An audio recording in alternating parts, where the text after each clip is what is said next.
જો ટ્રાન્ઝિસ્ટર અને તેની લાક્ષણિકતામાં અત્યાર સુધીના આપણે મીન્સ જે જોઈ ગયા હતા નેક્સ્ટ લેક્ચરમાં કોમન બેઝ પરિપથનું જોડાણ કે જેમાં શું કરીએ છીએ આપણે બેઝને કોમન રાખીએ છીએ બરાબર ને એ જોયું હતું તેની કાર્ય પદ્ધતિ. તો કાર્ય પદ્ધતિમાં શું હતું એમીટર જંકશન છે એમીટર બેઝ જંકશન ફોરવર્ડ બાયસમાં અને કલેક્ટર ને બેઝ જોડાણ છે રિવર્સ બાયસમાં હતું કે જેના કારણે એમીટરમાંથી આવતો પ્રવાહ છે એમાં ફોરવર્ડ બાયસ હતું એટલે ડેપ્લેશન સ્તર પાતળું હતું એટલે ઇઝીલી આપણા ઇલેક્ટ્રોન હોય કે જે પણ મેજોરિટી ચાર્જ કેરિયર છે એ બેઝમાં જાય એમાં ખાલી 2% જેટલા સંયોજાય અને પછી એ ક્યાં જાય છે એમીટરમાં જાય માટે આપણે લખતા હતા આઈ બરાબર આઈ બી પ્લસ આઈસી અને પછી એની લાક્ષણિકતા જોઈ હતી ઇનપુટ લાક્ષણિકતા. તો ઇનપુટ લાક્ષણિકતામાં શું કરતા હતા આપણે તો એક મિનિટ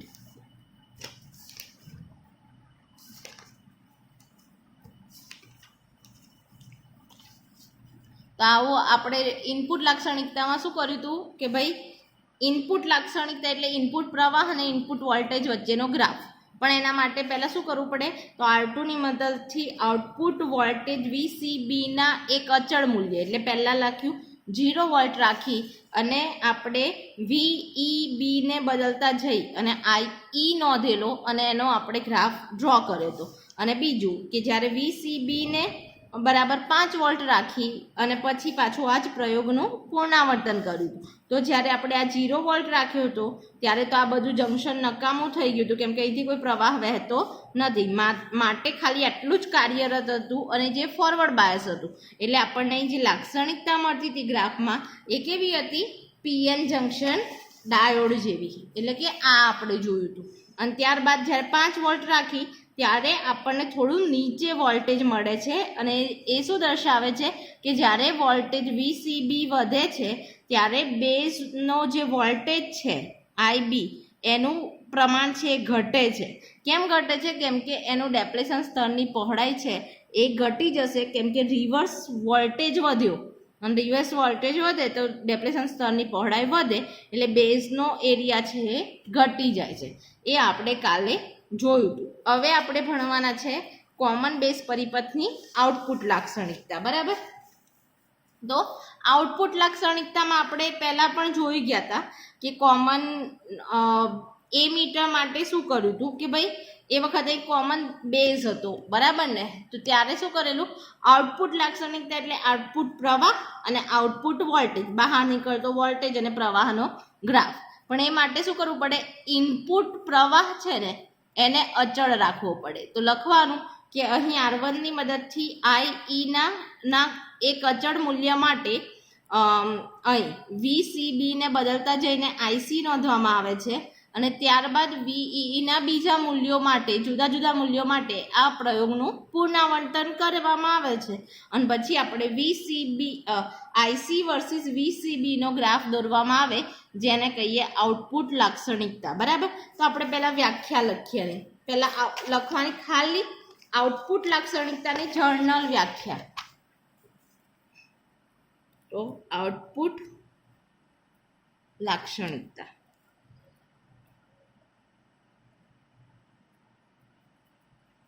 તો આઉટપુટ લાક્ષણિકતા કોને કહેવાય તો લખવાનું આઉટપુટ એટલે ઇનપુટ પ્રવાહના અચળ મૂલ્ય માટે ઇનપુટ પ્રવાહના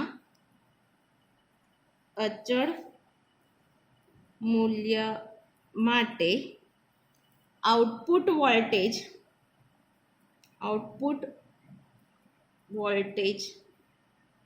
બદલતા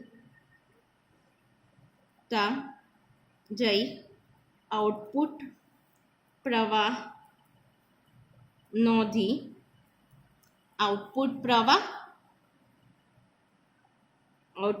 પ્રવાહ વર્સિસ આઉટપુટ વોલ્ટેજનો આલેખ દોરતા આપણને ટ્રાન્ઝિસ્ટરની આઉટપુટ લાક્ષણિકતા મળે છે.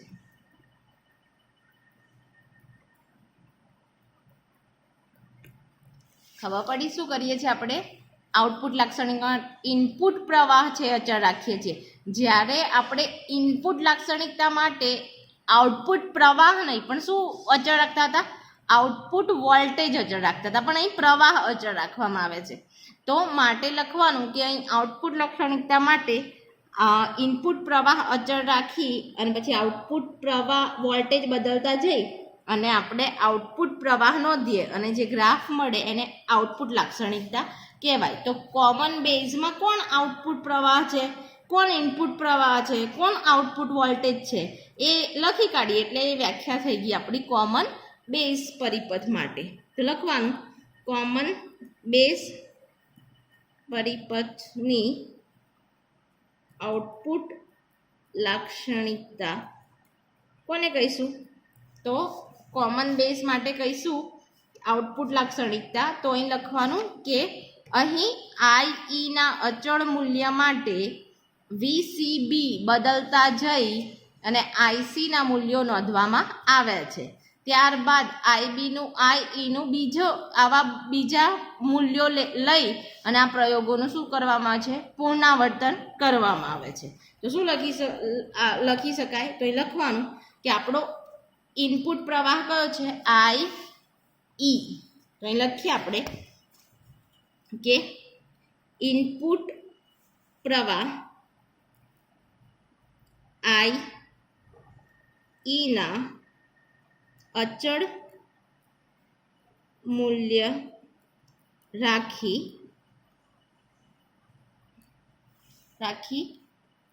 આઉટપુટ પ્રવાહ,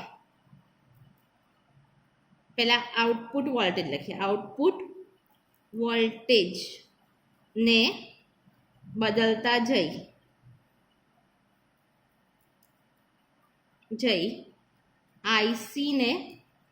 આઈસીના મૂલ્યો નોંધવામાં આવે છે. બરાબર. પછી લખવાનું આ જ પ્રયોગ. ત્યારબાદ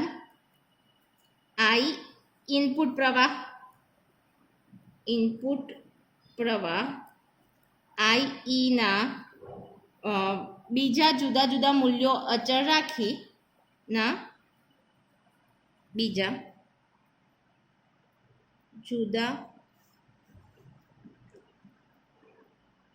જુદા મૂલ્યો અચળ રાખી આ પ્રયોગનું પુનરાવર્તન કરવામાં આવે છે. બરાબર. તો પછી આપણને જે પણ ડેટા મળ્યો કે ઇનપુટ પ્રવાહ આઈ અચળ રાખી અને આપણને આઈસી વર્સિસ વીસીઈ જે બદલાતો હતો એનો આલેખ ડ્રો કરીએ, જે આપણી થશે આઉટપુટ લાક્ષણિકતા. તો અહીં લખી કાઢવાનું. તો અહીં લખવાનું કે આપણે ઇનપુટ પ્રવાહ આઈના અચળ મૂલ્યો રાખી મળતા આઉટપુટ પ્રવાહ વર્સિસ આઉટપુટ વોલ્ટેજના આલેખ દોરવાથી આપણને શું થશે? કોમન બેઝ પરિપથની આઉટપુટ લાક્ષણિકતા મેળવી શકાય. બરાબર. જે નીચે પ્રમાણે છે. તો આપણે અહીં ગ્રાફ દોરીએ. તો ભાઈ આમાં પણ જેવી આપણને કોમન બેઝમાં મળી એવી જ મળે, પણ ખાલી ફરક શું મળે? કોમન એ મીટર છે ને ભાઈ, એ બેઝને આપણે કોમન કર્યો છે. તો એ મીટર છે ને એ ફોરવર્ડ બાયસમાં છે. એ મીટરમાં અશુદ્ધિ બી વધારે છે. એટલે અહીં શું થશે? જ્યારે આપણે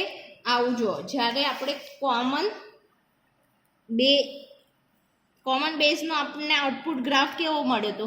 અહીં કોમન એમીટર છે એટલે બેઝ પ્રવાહ એન્ટ્રી મળતું હતું. એટલે અહીં હતું આઈબી અને અહીં હતું આપણું જે આઉટપુટ લાક્ષણિકતા, એટલે અહીં કલેક્ટર પ્રવાહ જ આવે, બહાર નીકળતો પ્રવાહ, અને વોલ્ટેજ જે આવતો હતો એ કલેક્ટર એમીટર હતો, કેમ કે એમીટર અચળ હતો. તો એ ગ્રાફ આવો મળતું હતું. પહેલાં થોડું મૂલ્ય છે એ આમ ધીમે ધીમે વધતું હતું અને પછી અચળ રહેતું હતું આમ. એટલે આપણે આમ એને વ્યવસ્થિત ડ્રો કરવા માટે પહેલાં એક લાઈન ડ્રો કરતા હતા, પછી આ રીતે ડ્રો કરતા હતા, બરાબર ને? પછી અહીં 3 ભાગો મળેલા, આ જે સંતૃપ્ત વિસ્તાર, આ છે કટ ઓફ વિસ્તાર અને આ છે કાર્યશીલ વિસ્તાર. તો આવો જ ગ્રાફ આપણને મળે છે. પણ અહીં જો બેઝ પ્રવાહ એન્ટ્રી મારે છે, તો બેઝ પ્રવાહમાં એટલો બધો અશુદ્ધિ હોતી નથી, એટલે આપણને આ સંતૃપ્ત વિસ્તાર છે ને આ બાજુ મળે છે, જ્યારે એમીટરમાં સંતૃપ્ત વિસ્તાર છે એ એક્સ અક્ષની આ બાજુના વિસ્તારમાં મળતો હોય છે. તો એટલે આપણને જે ગ્રાફ મળે અહીં એ કેવો હશે ભાઈ? તો આવો. અને એક વસ્તુ યાદ રાખવાની કે આઉટપુટ લાક્ષણિકતાનો ગ્રાફ ભલે આપણે આવો દોરીએ, પણ આઉટપુટ આપણું જંક્શન છે, આઉટપુટ જંક્શન એ રિવર્સ બાયસ છે, અને રિવર્સ બાયસનો ગ્રાફ ખરેખર જોવા જઈએ તો કેવો મળે? આમ મળે. ખબર છે ને? આમ ઊંધું, જેમ કે આ બાજુ પ્લસ પ્લસ ફોરવર્ડ બાયસ અને પછી અહીંથી રિવર્સ બાયસ. યાદ છે ને, આપણે 12માં ભણતા હતા. તો અહીં આ બંને જે છે પ્રવાહ પણ માઇનસમાં હોય, વોલ્ટેજ પણ કેવા હોય? માઇનસમાં વધે. રિવર્સ બાયસ છે એટલે. કેમ રિવર્સ બાયસ? એટલે ઉલટું જોડાણ કરીએ છીએ, પ્લસનું માઇનસ જોડે, માઇનસનું પ્લસ જોડે, માટે આમ નીચેની તરફ મળે. પણ આપણે બુકમાં આ રીતે દર્શાવ્યું છે, બરાબર ને? એટલે એને ઉલટા કરીએ, પણ જેની વેલ્યુ હોય એ માઇનસમાં આવે. તો જો અહીં આપણો આઉટપુટ વોલ્ટેજ કયો છે? તો વી. અહીં જો આઉટપુટ વોલ્ટેજ છે VCB, અને બહાર આવતો પ્રવાહ તો હંમેશા હશે IC, બરાબર? તો આપણને અહીં કેવો પ્રવાહ મળે છે? તો આવો ગ્રાફ છે, એવો જ ગ્રાફ, પણ કેવો છે? આ સંતૃપ્ત ભાળો ભાગ છે ને આ બાજુ મળે છે. એટલે કે આવો અહીંથી જ ચાલુ થઈ જાય આપણો અચળ. એટલે જેવો 0 વોલ્ટથી થોડો એવો વોલ્ટ મળે ને એટલે પ્રવાહ આપણને અચળ જ મળવા લાગે, ધીમે ધીમે ઘટતો નથી, કેમ કે એમીટરમાં ઓલરેડી બહુ બધી અશુદ્ધિ છે. તો અહીંથી ડાયરેક્ટ આમ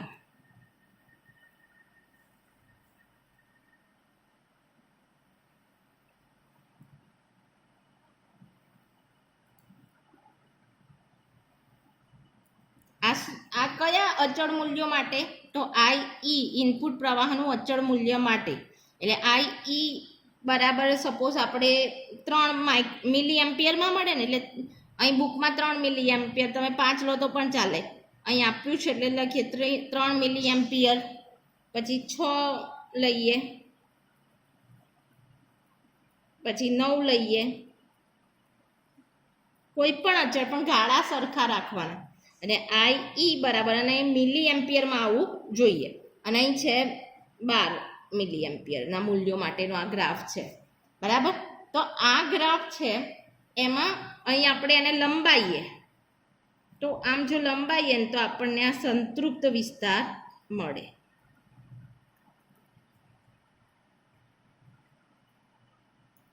તો આ જે ગ્રાફનો આ વિસ્તાર છે એને શું કહેવાય? સંતૃપ્ત વિસ્તાર, કે જ્યાં બંને બાયસ હશે, કે હશે ફોરવર્ડ બાયસ હશે. તો આ છે આપણો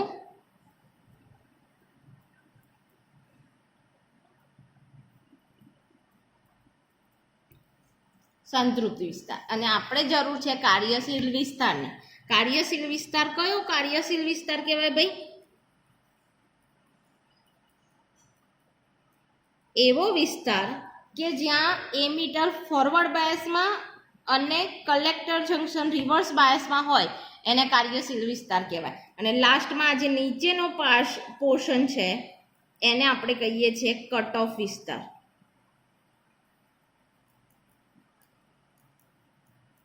કટ ઓફ વિસ્તાર એટલે શું? કે જ્યારે આપણા બંને જંક્શનો એમીટર અને આપણું થઈ ગયું કલેક્ટર જંકશન, બંને રિવર્સ બાયસ સ્થિતિમાં, આ બંને ફોરવર્ડ બાયસ, એ બધું કામ ના લાગે. આપણે કામ કરવાનું છે કાર્યશીલ વિસ્તારમાં. એ આમાં આપણે સમજાવવાનું નથી, ખાલી આવું લખી દેવાનું છે. તો એ લખવાનું કે આઉટપુટ લાક્ષણિકતાના આલેખ પરથી શું જોઈ શકાય છે કે આપણો આઈસી પ્રવાહ છે એ વીસીબીના મૂલ્ય પર આધાર રાખતો નથી. જો વીસીબીનું મૂલ્ય વધે છે તો પણ આપણો આઈસી પ્રવાહનું મૂલ્ય છે કેવું રહે છે? સ્થિર રહે છે, કંઈ ફેરફાર થતો નથી. તો આલેખની લાક્ષણિકતા લખી કરે કે આલેખ પરથી શું દેખાય છે? તો આલેખ પરથી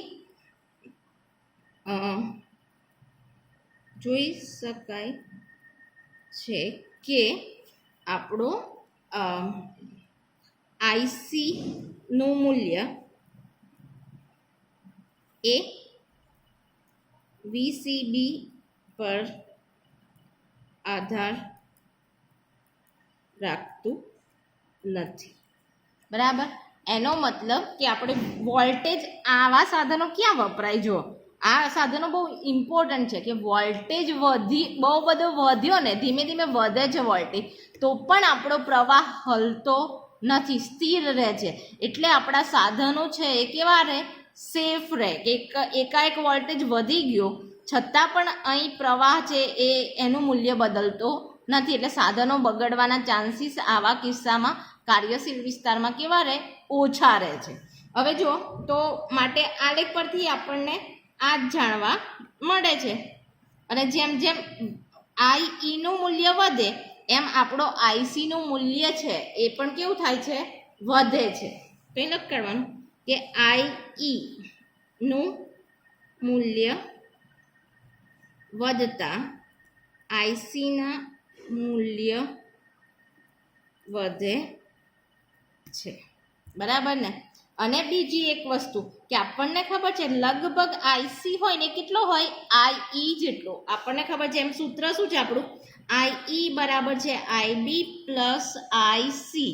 પણ ખરેખર તો શું થાય ભાઈ કે આઈબી તો બહુ નાનો છે. બરાબર ને? અને નાનો હોવાથી આપણે શું કહી શકીએ? વીસીબી વધે તો પાછો રિવર્સ બાયસ વોલ્ટેજ વધશે, ડેપ્રેશન સ્તર પહોળું થશે, આઈબી ઘણો નાનો થશે, જેના કારણે આઈબી પ્રવાહ ઘણો નાનો થઈ જશે. એટલે આપણને આ કિસ્સામાં લગભગ આઈઈ એ કેટલું હોય છે? આઈસી જેટલું. તો આ આપણું શું થઈ ગયું કે કોમન બેઝ પરિપથની આઉટપુટ લાક્ષણિકતા. તો શું કહીશું કે આઉટપુટ લાક્ષણિકતામાં શું જોઈ ગયા?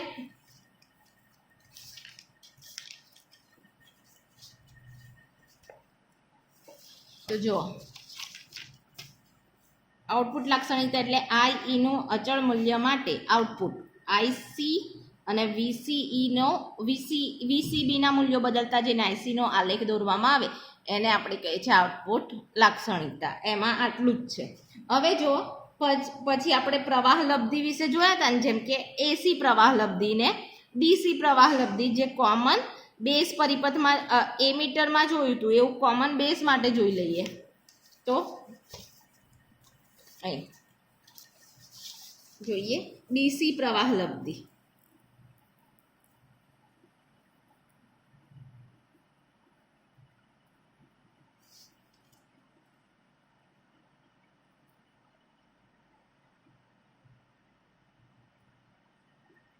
કોના માટે છે આ? કોમન બેઝ એમ્પ્લીફાયર અથવા તો પરિપથ માટે. બરાબર? તો આપણે હંમેશા પ્રવાહ લબ્ધિ એટલે શું ભાઈ? તો આઉટપુટ પ્રવાહ છેદમાં ઇનપુટ પ્રવાહ. તો આઉટપુટ બાર તો હંમેશા આઈસી પ્રવાહ જ નીકળવાનો છે. પણ અહીં બેઝ છે નીચે રાખી દીધું છે અને અંદર જાય છે પ્રવાહ કયો છે? આપણો એમીટર છે. એટલે અહીં આવે આઈઈ. ખબર પડી? જ્યારે આપણે કોમન એમીટર હતું ને ત્યારે અહીં આવતો હતો કોમન બેઝ, અને અહીં કોમન બેઝ છે તો અહીં આવે કોમન એટલે આઈઈ. બરાબર ને? જે કોમન હોય એના સિવાયનું અહીં આવે, બાકી તો આઈસી તો છે જ.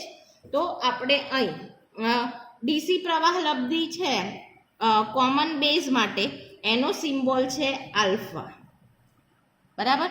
તો આલ્ફા બરાબર શું લખી શકીએ આપણે? IC/IE.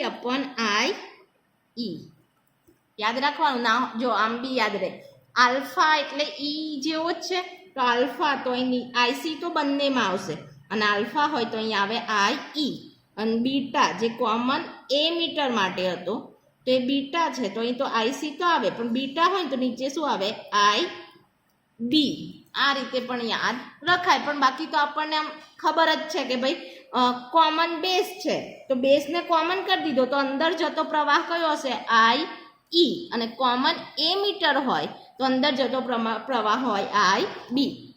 હવે જો અહીં આલ્ફા છે, આ ડીસી પ્રવાહ છે એટલે અચળ, એટલે અહીં બદલાવ આવું જ લખાય, આલ્ફા ડીસી, બરાબર.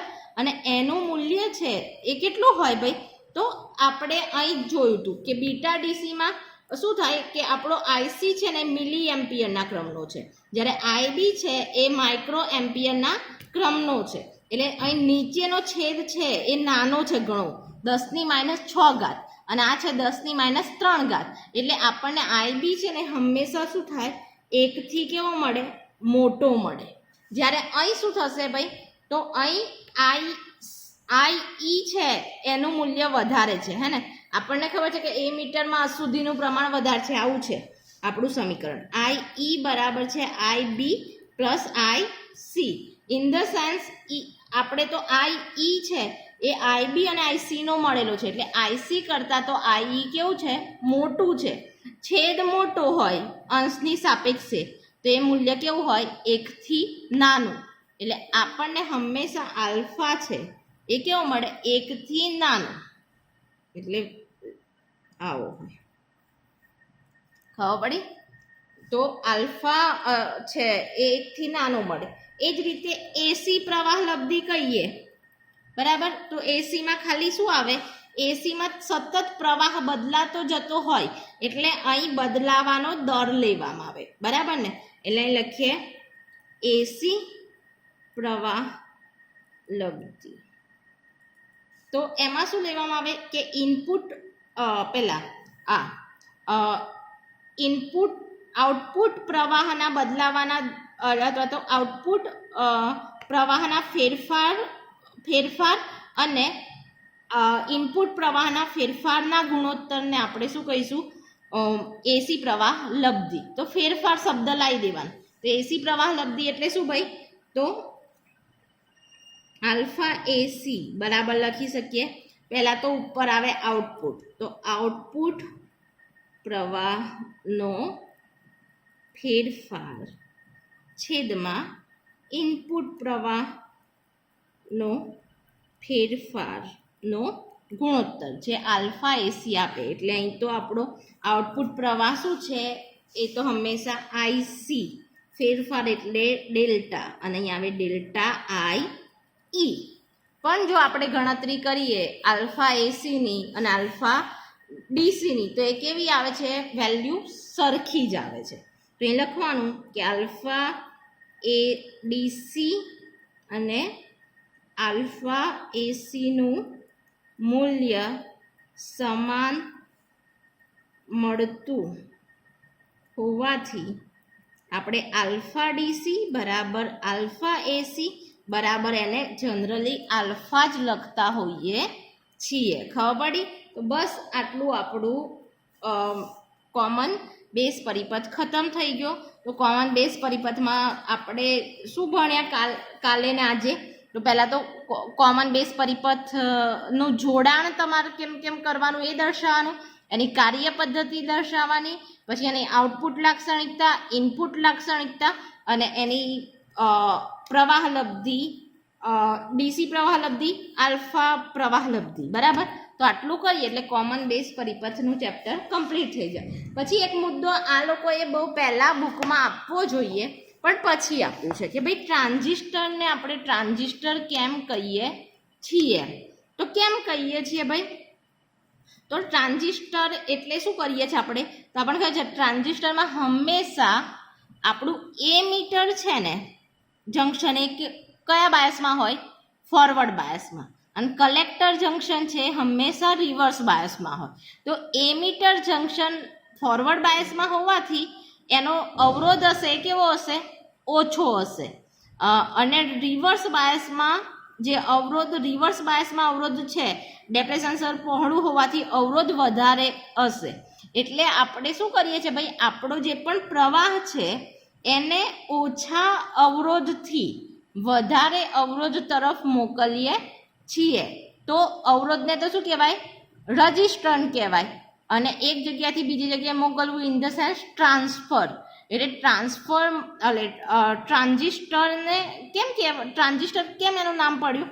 તો ટ્રાન્સફર વત્તા રજિસ્ટન્સ એટલે ટ્રાન્સફર ઓફ રજિસ્ટન્સ. આપણે પ્રવાહનું શું કરીએ છીએ ભાઈ? નાના રજિસ્ટરમાંથી એટલે નાના અવરોધમાંથી મોટા અવરોધ તરફ પ્રયાણ કરીએ છીએ કે મૂવ કરીએ છીએ કે ટ્રાન્સફર કરીએ છીએ. તો એટલે એનું નામ પડ્યું ટ્રાન્ઝિસ્ટર. જે આ એનો મુદ્દો છે કે ટ્રાન્ઝિસ્ટર કેમ કહેવાય છે. બરાબર? એ તમે કોઈ પણ ટ્રાન્ઝિસ્ટર કોઈ પણ તમારે પૂછાય, કોમન બેઝ પૂછાય, કોમન એમીટર પૂછાય, તો પણ શરૂઆતમાં સ્ટાર્ટિંગમાં ટ્રાન્ઝિસ્ટર એટલે શું એવું સમજાવતા આ તમે લખી શકો તો ઇમ્પ્રેશન થોડી સારી પડે. હવે એક નાનો એવો ટોપિક છે કે હવે આલ્ફા અને બીટા વચ્ચેનો શું સંબંધ છે? આલ્ફા છે એ શું છે ભાઈ? કોમન બેઝ ની પ્રવાહ લબ્ધિ છે અને બીટા છે એ કોમન એમીટરની પ્રવાહ લબ્ધિ છે. તો એ બંને વચ્ચે શું સંબંધ છે? નાનું એવું સૂત્ર છે પણ ચોક્કસ એક્ઝામ્પલ માટે એકદમ ઇમ્પોર્ટન્ટ અથવા 2 માર્ક્સનો એસક્યુ આવે છે. બરાબર? તો મોસ્ટ ઇમ્પોર્ટન્ટ છે ને એકદમ ઇઝી પણ છે. તો જુઓ, આલ્ફા અને બીટા વચ્ચેનો સંબંધ.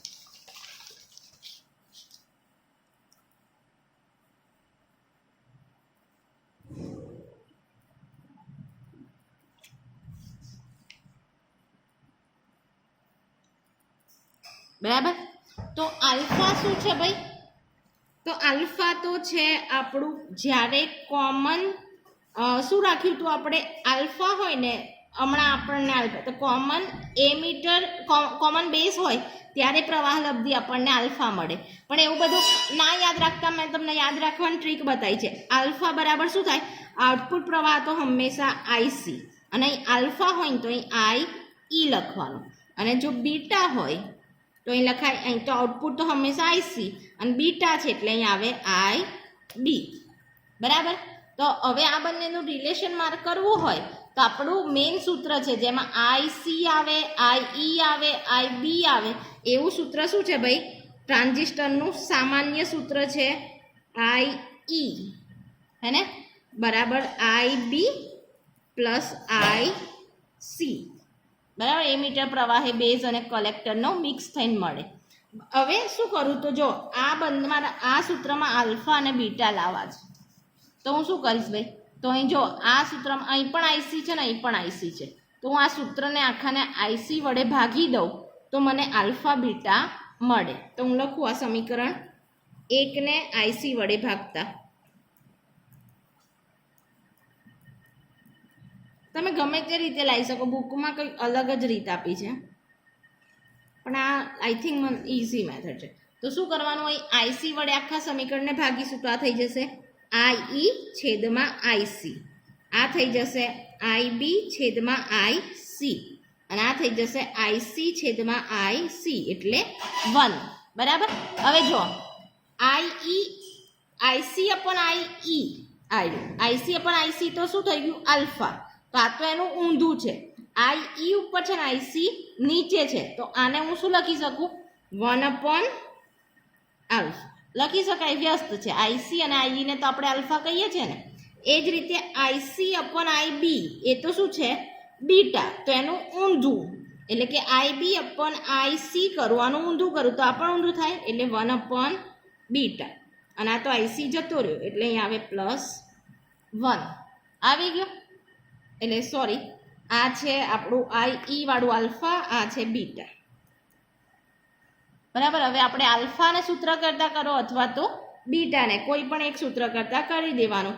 તો આલ્ફા આપણે શોધવો હોય તો શું લખીએ? અહીં 1 અપોન આલ્ફા બરાબર અહીં લસા લઈ લે 1 પ્લસ બીટા છેદમાં લસા લીધો એટલે બીટા માટે આલ્ફા બરાબર શું થઈ ગયું, આને ઉલટાવી દો તો બીટા, અને અહીં થઈ ગયું 1 પ્લસ બીટા. તો આપણું આલ્ફા અને બીટા વચ્ચેનો સંબંધ થઈ ગયો. એ જ રીતે અહીં જો મેં બીટાને સૂત્ર કરતા કર્યો હોય તો મને શું થાય, બીટાના ફોર્મમાં સૂત્ર મળતું અહીંથી પણ મેળવી શકાય. સપોઝ આ સમીકરણ 2 છે તો સમીકરણ 2 પરથી ફરી લખીએ.